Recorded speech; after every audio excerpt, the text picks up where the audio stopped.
Bismillahirrahmanirrahim. Assalamu alaikum wa rahmatullahi wa barakatuh, frères et sœurs. Salam à tous.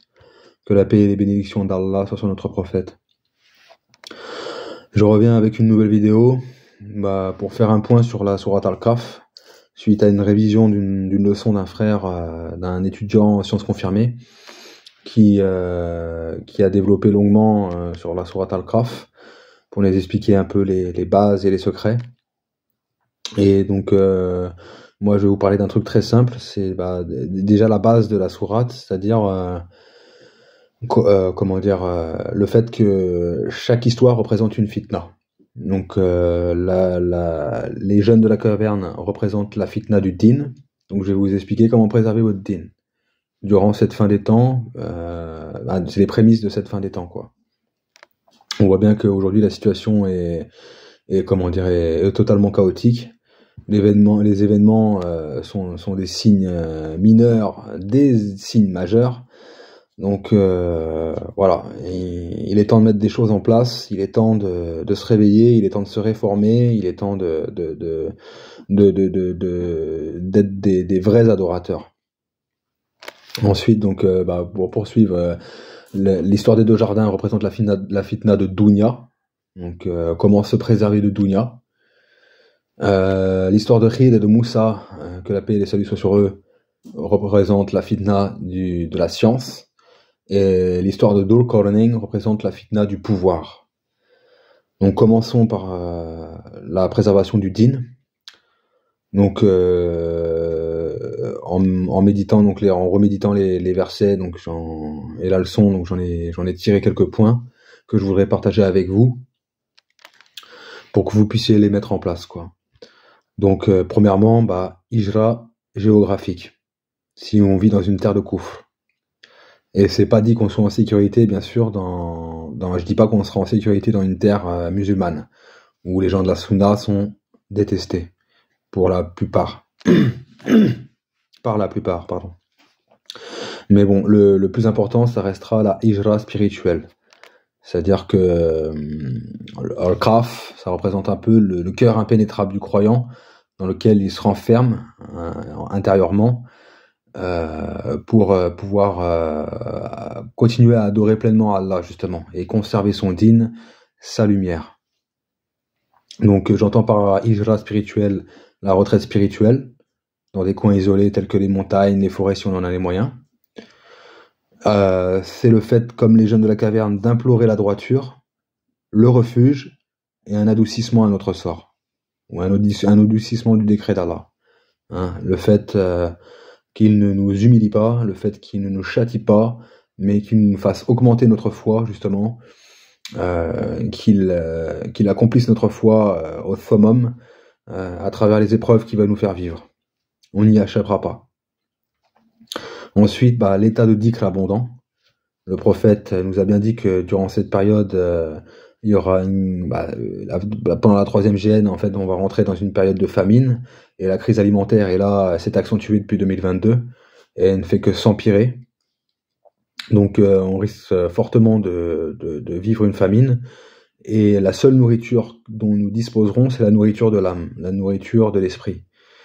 C'est-à-dire que ce sera donc le tahmil, le tajbi et le takbir, qu'on doit réciter généralement aussi, c'est facultatif, mais qu'on peut réciter 30 à 34 fois après chaque prière. Mais là, ce sera pas 30 à 34 fois, ce sera plutôt 100 fois et plus, quoi. Sans parler des autres formules de dhikr et tout ça, quoi. C'est vraiment intensif. Mais il y a aussi la plus puissante des remémorations, le plus puissant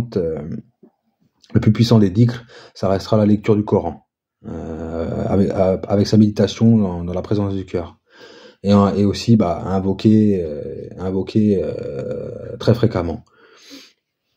Donc n'hésitez pas à écrire des doigts, à vous préparer, quoi.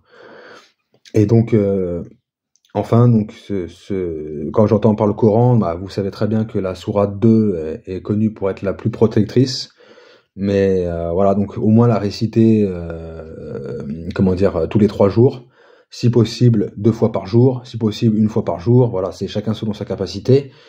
Mais il y a d'autres sourates à côté de ça, hein. Si vous restez pas, si lors d'une journée vous restez pas à la sourate al-Baqarah, vous pourrez réciter, les sourates protectrices et rechercher tous les versets protecteurs et les réciter.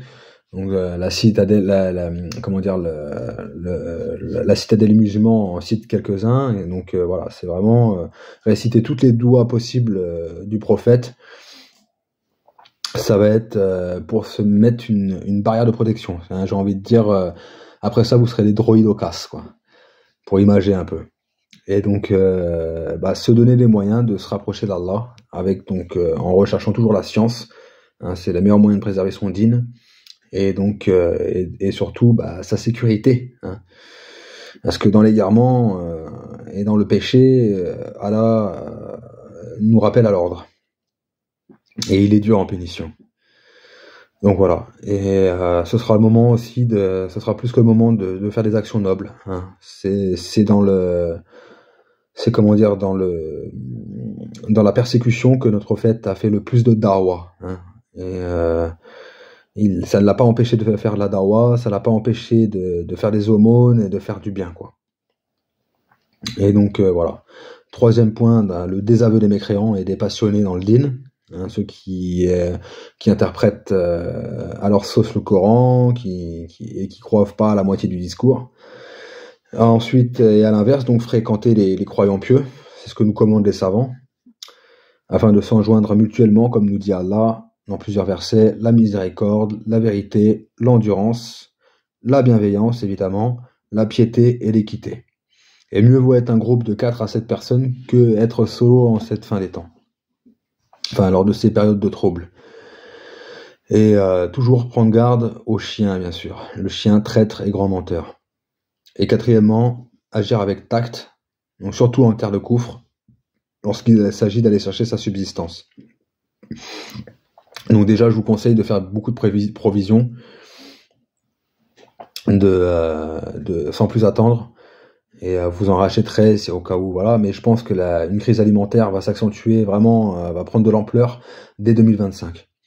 Et donc, je vous conseille d'acheter du riz pour l'année, c'est-à-dire 20 kilos de riz, voire 10 à 20 kilos de riz, 10 à 20 kilos de pâtes, une dizaine de kilos de lentilles, etc. Enfin, tout ce qui est essentiel pour, avec tous les nutriments essentiels pour pouvoir tenir debout, quoi.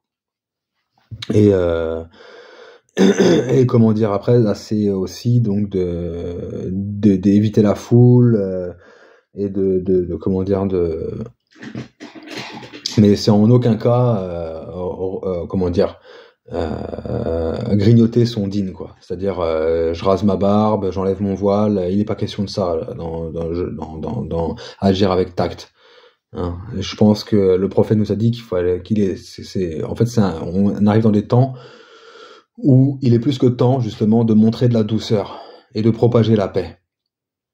Donc le prophète nous enjoint à baisser les armes si nous tombons sur les agresseurs et justement de dialoguer, et ce sereinement. Allah nous dit de ne craindre qu'Allah. Hein. Le diable vous fait peur de ses adhérents, vous n'avez pas à avoir peur d'eux, ni de leurs coups, ni de leurs blâmes. Donc c'est essentiel pour conserver d'ailleurs cette barrière de protection que vous aurez fait en état de dhikr. C'est donc d'être le plus serein possible et d'accepter immédiatement l'épreuve, sans broncher, se soumettre à Allah. Qaddara wa ma shafa'al, hasbunallahu wa ni'mal wakil, etc. Tous les formules de dhikr. Hein. Nous sommes à Allah et c'est vers lui que nous retournerons, etc., etc. Alhamdoulilah, on se soumet à l'épreuve et on ne la craint pas. D'accord ? On est capable de la surmonter. Et moins vous aurez peur, plus vous limiterez la casse, voire vous en sortirez indemne.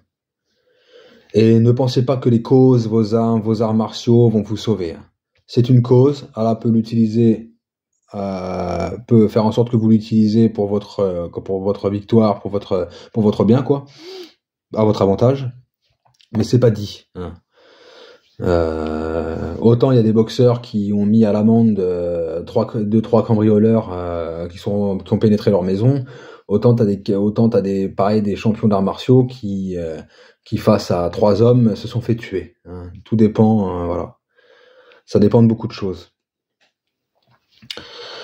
Donc voilà pour ce qui est de préserver son din. Maintenant, on va passer à la préservation, à se préserver de la dunya, hein, cette double facette, comme le dit un frère.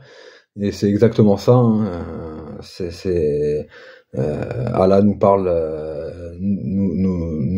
Allah, dans ses métaphores, nous dit bien que voilà, t'as un champ merveilleux, et tu ne manques de rien, tu fais le prétentieux, le joyeux, tu oublies ton Seigneur dans l'abondance, et du jour au lendemain, hop, t'as un sol aride, une tempête, des sauterelles, et qui ravagent tes cultures, et c'est la privation. T'as plus rien, il y a walou, et t'as plus que tes doigts à te mordre. Donc voilà. Et Allah nous dit bien, donc voyez-vous le champ que vous labourez, est-ce vous le cultivateur ou en sommes-nous le cultivateur, hein? C'est Al-Razak, le grand pourvoyeur, Al-Razik, plutôt le grand pourvoyeur, Al-Razak, le nourricier, hein. Donc faut savoir que tout est régi par Allah et rien ne nous appartient. Donc tout est une faveur d'Allah et il n'y a de force qu'en lui. C'est pourquoi Allah nous demande de ne pas exulter de ses bienfaits, de ne pas sauter de joie, d'avoir des fiertés mal placées, etc. Voilà, parce que très vite Allah peut nous le reprendre. Et donc justement, s'il nous le reprend ou s'il nous arrive des malheurs, ne pas se rebeller, hein, quant au décret d'Allah, et plutôt se repentir, se réformer, etc., etc.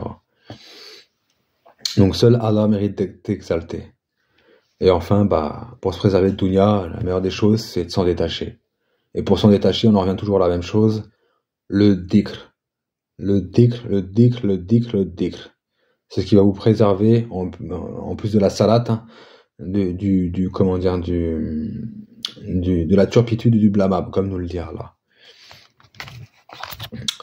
Maintenant, pour ce qui est de préserver sa science, donc que ce soit la science acquise ou la science inspirée, suivant votre niveau de foi. Donc Moussa nous donne plusieurs leçons. Déjà, le fait d'être humble, hein, Moussa, pensait que c'était lui le plus savant parce qu'il n'avait pas connaissance de quelqu'un de plus savant que lui dans son entourage. Il connaît pas tout le monde dans le monde. Et la preuve qu'il a été humble, c'est que tout de suite, il s'est mis en route, quoi, pour aller chercher donc ce fameux personnage. Paix et bénédiction d'Allah sur eux. Donc faut savoir qu'il y a toujours plus savant que nous, quoi. Et vraiment entre frères, on est complémentaires. Donc ça sert à rien d'être pédant, mais il ne faut pas aussi être avare en science, hein. Donc être pédant, c'est-à-dire déballer ta science pour qu'on dise que t'as de la science. Hein, là, on propage la science, c'est pour éveiller, c'est pour être une cause de guider, hein, par la permission d'Allah. Et donc forcément, faut respecter et connaître la valeur de la science. Elle a pour but donc de corriger l'ignorance, hein, et donc sachant que tous les maux de la terre découlent de l'ignorance, à commencer par l'oubli, l'ignorance, hein, le reniement du Créateur. Et donc cette science, comme Moussa, il faut aller la chercher avec beaucoup d'efforts. Le prophète sallallahu alayhi wa sallam nous a dit que lorsque le Mahdi apparaîtra, il faudra aller jusqu'à la Mecque quitte à ramper dans la neige. Donc vous voyez un peu le type d'effort. Et sachant que le Mahdi arrivera avec 25% de science manquante, hein, donc le Mahdi est Issa. Hein, le Mahdi, c'est soit Issa, soit un homme un frère qui va préparer son califat. Et donc voilà. Mais en tout cas, patienter face aux savants, patienter face à la recherche de la science, patienter. Et donc patienter même le voyage pour aller chercher la science, etc., etc. Et une fois qu'on a trouvé le savant, donc c'est se soumettre aux prescriptions et aux ordres qu'il nous donne, quoi, car il est supérieur à leur adorateur. Et une fois qu'on a reçu la science, c'est ne pas s'enfler d'orgueil pour ce qu'on a acquis et ne pas juger les cœurs. Hein. Ne pas juger les cœurs ni trop tôt les actes, comme l'a fait Moussa. Moussa a dit lors des deux premières actions de Ridr tu as fait quelque chose de monstrueux, c'est une chose monstrueuse, mais il n'a pas dit tu es un monstre. Hein. Et même après avoir jugé ses actions, il s'en est un peu mordu les doigts, parce qu'il s'est dit ah ouais, derrière ce mal apparent se cache un bien immense en fait. Hein. Donc voilà. Avant d'agir aussi, une leçon que nous apprend Khidr, c'est donc de méditer, de comprendre la science bien sûr, mais c'est la prière de consultation. Hein. Khidr a agi de son propre chef pour couler le bateau, mais ce n'est pas le cas pour l'enfant et l'orphelin. Tu vois. Pour l'enfant, il ne voulait pas devancer Allah, donc ça venait de son ego, mais il a fait une prière il a consulté Allah pour savoir que faire. Et pour l'orphelin, donc il a reçu directement l'inspiration divine. Donc c'est Allah qui l'a consulté directement à travers des signes, sans que son ego le décide par lui-même, quoi. Voilà. Et enfin, donc pour le fait de se préserver du mal de pouvoir qu'on pourrait avoir, hein, ne pas sombrer comme Anakin, et pour préserver son pouvoir aussi. Première chose, c'est avoir la science et les moyens de faire régner l'ordre d'Allah. Donc, Dhul Qarnayn maîtrisait l'espace-temps. Il avait comment dire libre voie à toute chose, donc il avait le champ libre pour aller où il souhaitait sur Terre, et aussi donc des moyens de défense technologique, hein, et une armée de croyants pieux pour faire régner justement cette justice et cette équité. Donc voilà, c'est faire preuve de bonté et de force du cœur. Hein, deuxième point, la bonté ne va jamais sur la force du cœur, sinon on reste une serpillière toute notre vie. Et donc cela va nous servir à combattre ce qu'Allah déteste, interdire donc le blâmable et commander le convenable. Donc interdire le shirk, le sir, la bida, l'avarice sur les biens, etc. Et le tout en donnant des ordres clairs. Et donc pour ceux qui il faut avoir la juste proportion entre flexibilité et rigidité, c'est-à-dire que avec ceux qui se soumettent au décret d'Allah, aux lois d'Allah, on va leur donner des ordres faciles à exécuter. On va être doux avec eux, tandis que ceux qui se rebellent, là c'est un châtiment dont ils ont besoin, une punition.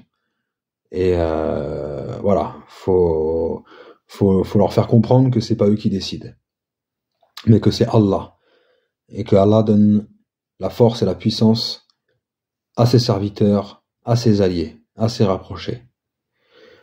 Et donc pour justement, quatrième point, soutenir les opprimés. À quoi sert le pouvoir? Le pouvoir sert à soutenir les opprimés et les libérer des shayatines. Voilà. Donc voilà, c'est tout ce que je voulais vous faire part. Si vous avez des choses à rajouter, voilà, je vous invite à méditer chaque vendredi la sourate Al-Kahf, et vraiment d'essayer d'appliquer tout ça, quoi. Hein. De vous-même, hein, c'est-à-dire rechercher la science et les moyens de faire régner l'ordre chez vous, hein, au sein de vos familles, au sein de votre ville, au sein de voilà, c'est trouver les moyens de vous défendre, trouver les moyens de voilà, si vous pouvez ouvrir un portail interdimensionnel et faire la hijra sur une autre planète, allez-y, hein. Je veux dire, pour moi, les disparitions dont on mentionne le hadith, ce seront les disparitions de pieux. Allah, pour moi, enlèvera des pieux dans les cieux à la fin des temps par le moyen de vortex, justement, de portail. C'est mon opinion. Et ça rejoint aussi la Bible qui nous parle de l'enlèvement, des chrétiens qui nous parlent de l'enlèvement de l'Église, hein, l'enlèvement de la Oumma. Et ceux qui seront enlevés, bon, pour moi, c'est les pieux. Ensuite, les croyants, eux, ils tomberont martyrs mais ils auront la victoire ici-bas. Qui sait, les pieux redescendront aussi pour combattre. On n'en sait rien. Allah est capable de toutes choses. Et quant aux musulmans, surtout les pervers, les injustes, les égarés, il y a de quoi être inquiet. Hein. C'est plutôt une purification, une purge par la purge, quoi. Donc voilà, frères et sœurs, réformez-vous, Et la chose la plus importante, c'est de préserver son din et son hilm. D'accord? Ensuite, bah, forcément, lorsqu'on est dans le dhikr, dans le din et le hilm, on se détache automatiquement de dunya. Et si on se détache de dunya, la dunya est à nous. Allah nous l'offre sur un plateau. Hein, il a assujetti les cieux et la terre à nous. Et il peut nous donner le pouvoir. On peut avoir la force, hein, je veux dire, lorsque notre armée va combattre Rome, l'armée du Mahdi va combattre Rome pour conquérir Constantinople, sachez qu'il y aura énormément de miracles. Au même titre que l'histoire de l'éléphant, où les oiseaux ont lapidé. Voilà, il faut pas croire que les oiseaux ont peur de nous. Hein. Les oiseaux n'ont pas peur de nous. C'est juste parce qu'on est des pêcheurs, on est des souilleurs et on sent mauvais. Donc ils nous fuient. Mais si Allah le décide, Allah donne un ordre. Et les oiseaux, ils se mettent par milliers sur ta tronche, et ils en finissent avec toi, ils te picorent. Les chats, c'est pareil. Tout ça, c'est des communautés comme nous. Et il faut pas croire qu'ils ont peur de nous. Il donne l'ordre à un arbre de se déplacer, Allah, et l'arbre se déplace. Et te botte ton petit cul. Donc, voilà. Donc, pour les mécréants, ça n'a aucun sens. Mais pour nous, ça a tout son sens. Il faut, comme me l'a dit mon maître, j'ai envie de dire, c'est penser hors norme. Parce que ce qui va se passer là, derrière, ça va être hors norme. Jésus dit dans l'évangile que c'est ce qu'on n'aura jamais vu, ce sera du jamais vu. Comme je disais dans une autre vidéo, on porte les peuples, Missa disait que dans un texte rap, on porte les péchés de tous les peuples avertis, on va manger tous les châtiments des peuples avertis. Donc on va prendre très cher. Donc protégez-vous, réformez-vous. Sur ce, salam alaikum wa rahmatullahi wa barakatuh. Bonne soirée, bonne nuit ou bonne journée.